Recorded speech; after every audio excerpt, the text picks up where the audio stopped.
सभी साथियों को नमस्कार। मैं देश के सभी लोगों को इस बारे में जागरूक करना चाहता हूँ इस वीडियो के माध्यम से कि हमारे देश में कोई भी व्यक्ति बीमारी से ना मरे और स्वस्थ रहे। कोई बीमार है वो स्वस्थ रहे, उसके मैं कुछ 1-2 सिद्धांत आपको बताना चाहूँगा कि आजकल जो ज़्यादातर मृत्यु हो रही है वो ज़्यादा उसका मैक्सिमम जो कारण है वो बीमारी का कारण है। और मृत्यु का जो एज का जो रेशियो है वो भी पहले 100 वर्ष या 100 से ऊपर वर्ष तक जीते थे। हमारे जितने भी ऋषि महापुरुष हुए हैं, हम उनका जीवन जब पढ़ते हैं, उनके जब ग्रंथ लिखे हुए पढ़ते हैं तो हमें पता चलता है कि एक भी महापुरुष कभी भी बीमार नहीं हुआ। आपने महर्षि चरक के बारे में सुना होगा। कभी भी किसी भी बुक में कहीं पे भी ऐसा उल्लेख नहीं मिलता कि महर्षि चरक कभी बीमार हुए। महर्षि धन्वंतरी का आपने नाम सुना होगा। महर्षि धन्वंतरी के बारे में भी आपने सुनोगे तो कभी भी उनके पूरे किसी भी अध्ययन में ये पाओगे कि कभी बीमार नहीं हुए।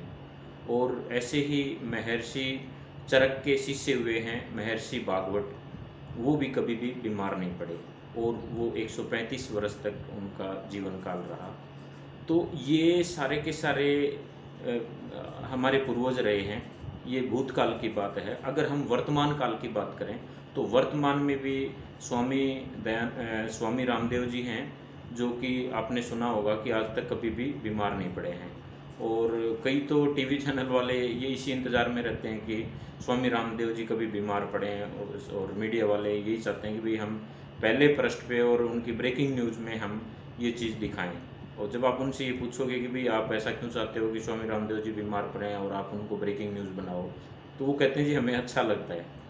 पर आज तक देखो वो बीमार नहीं पड़े हैं कभी भी। तो इन सब के पीछे मूल कारण क्या है कि एक तो सबसे ज़रूरी जो नियम है हमारे जीवन का वो ये है कि हम योग और आयुर्वेद को अपनाएं, तो हम कभी भी बीमार नहीं पड़ेंगे।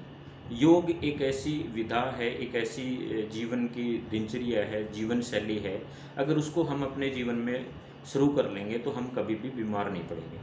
और योग करने का बिल्कुल आसान तरीका है। आज देश भर के हर शहर में, हर गांव में योग क्लास लगती हैं, तो आप किसी भी योग क्लास में जाके ज्वाइन हो जाइए और वहाँ पे आप योग प्राणायाम करेंगे तो आप कभी भी बीमार नहीं पड़ेंगे। पूरा जीवन आपका स्वस्थ रहेगा। अगर आपको कोई बीमारी है तो ठीक हो जाएगी और भविष्य में भी आप बीमार नहीं पड़ेंगे। और अगर इतना भी आप नहीं कर सकते हैं तो आस्था चैनल पे स्वामी रामदेव जी हर रोज़ आते हैं, तो उनको सुन के भी आप योग प्राणायाम खुद कर सकते हैं, तो भी आप स्वस्थ रहेंगे। दूसरा जो मैं आपको नियम बताने जा रहा हूँ वो है कि आपको पता होगा कि हमारे आयुर्वेद के अनुसार जब हम अपने शरीर विज्ञान का जो अध्ययन करते हैं तो उसमें बताया गया है कि अपने शरीर की 3 कंडीशन होती हैं। एक वात, एक पित्त और कफ। पूरे शरीर की जो संरचना है उसमें 3 हिस्सों में आयुर्वेद में बटा हुआ है कि वात, पित्त और कफ। और आयुर्वेद के अनुसार बताया गया है कि अगर आपका वात, पित्त, कफ संतुलित है तो आप कभी भी बीमार नहीं पड़ोगे। और वात, पित्त और कफ को संतुलित करने के लिए आपको मैं ये नियम बताने जा रहा हूँ। तो ये नियम आप सब लोग अगर अपने जीवन में पालन करेंगे, और ख़ासकर जो देश में जो माताएं बहनें हैं वो ज़रूर इस नियम को सुने, वो खुद भी पालन करें और वो अपने बच्चों को भी संस्कार में ये चीज़ें डालें, ताकि भविष्य में जो बच्चे हैं वो भी बीमार ना पड़ें और उनका पूरा जीवन स्वस्थ रहे। तो नियम क्या है कि वात, पित्त और कफ के असंतुलन से ही बीमारी होती है। अगर आपका शरीर में वात कम ज़्यादा हो गया तो आपको वात के रोग लग जाएंगे, और अगर आपके शरीर में पित्त कम ज़्यादा हो गया, इनबैलेंस हो गया, तो कफ पित्त के रोग लग जाएंगे। और ऐसे ही कफ का भी अगर इनबैलेंस हो गया तो कफ के रोग लग जाएंगे।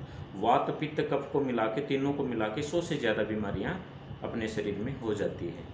और इसको संतुलित रखने के लिए सबसे पहला नियम जो मैं आपको बताने वाला हूँ वो नियम ये है कि आप जब भी भोजन करते हैं, भोजन करते ही सबसे पहले भोजन करते ही हम क्या करते हैं, भोजन करते ही हम पानी पीते हैं, गटक गटक गटक गटक 1 गिलास 2 गिलास पानी पीते हैं।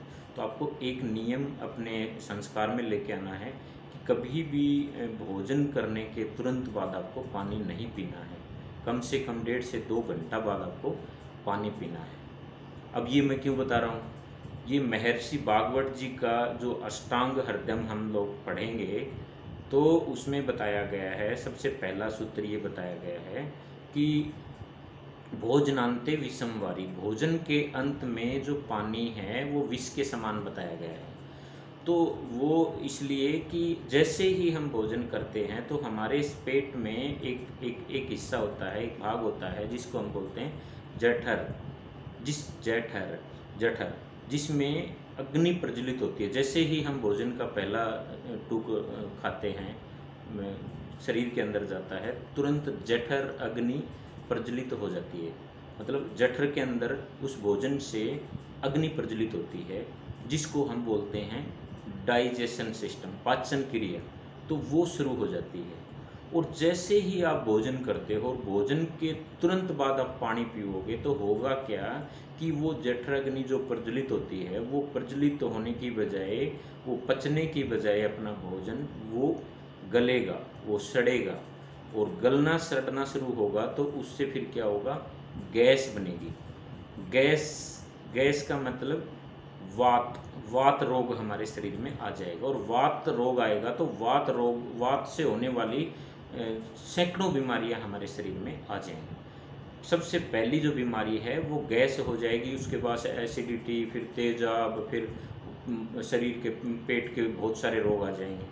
तो ये नियम आपको अपने जीवन में अपने बच्चों को भी बताना है और आपको भी अपने जीवन में संस्कार में लेके आना है कि कभी भी आज से आगे आप भोजन करो तो उसके कम से कम 1.5 से 2 घंटे बाद आप उसको पानी पीना है आपको। क्योंकि जो जठराग्नि है वो भोजन करने के 1.5 घंटे तक अपनी जठराग्नि काम करती है। 1.5 घंटे में पूरा भोजन अपना पच जाता है, तो उसके बाद आप पानी पी सकते हैं। इस नियम को आपको अपनाना है तो फिर आप 100 से ज़्यादा बीमारियों से बचे रहेंगे। ये हमारे ऋषियों का सिद्धांत है। और आगे इसी श्रृंखला में आपको और नए नए नियम बताते रहेंगे। अभी के लिए